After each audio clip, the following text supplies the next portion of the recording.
ಕಾರಿಗೆ ಬೆಂಕಿ, ಲೋಕಾಯುಕ್ತ ಇನ್ಸ್ಪೆಕ್ಟರ್ ಸಾವು.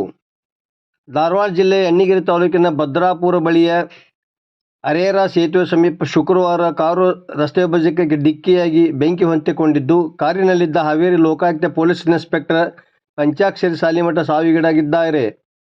ಗದಗ ಕಡೆಗೆ ತೆರಳುವಾಗ ರಾತ್ರಿ 7:30 ಹೊತ್ತಿಗೆ ಅವಘಡ ಸಂಭವಿಸಿದೆ. ಪಂಚಾಕ್ಷರಿ ಅವರು ಕಾರು ಚಾಲನೆ ಮಾಡುತ್ತಿದ್ದರು. ವಿಭಜಕಕ್ಕೆ ಡಿಕ್ಕಿ ಹೊಡೆದ ಕಾರು ರಸ್ತೆ ಬದಿ ತೆಗ್ಗಿಗೆ ಬಿದ್ದಾಗ ಬೆಂಕಿ ಹೊತ್ತಿಕೊಂಡಿದೆ ಎಂದು ಪೊಲೀಸರು ತಿಳಿಸಿದ್ದಾರೆ. ಅಣ್ಣಿಗೇರಿ ಠಾಣೆ ಪೊಲೀಸರು ಮತ್ತು ಅಗ್ನಿಶಾಮಕ ಸಿಬ್ಬಂದಿ ಸ್ಥಳಕ್ಕೆ ಧಾವಿಸಿ ಅಗ್ನಿ ನಂದಿಸಿದ್ದಾರೆ.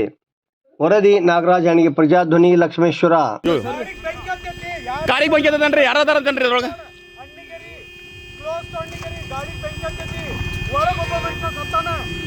ಒಳಗೆ ಅದಾರಿ, ಅದ್ರೊಳಗೆ ಫುಲ್ ಬರ್ನಾಗ ಅಂತಾರಿ ಅವ್ರು.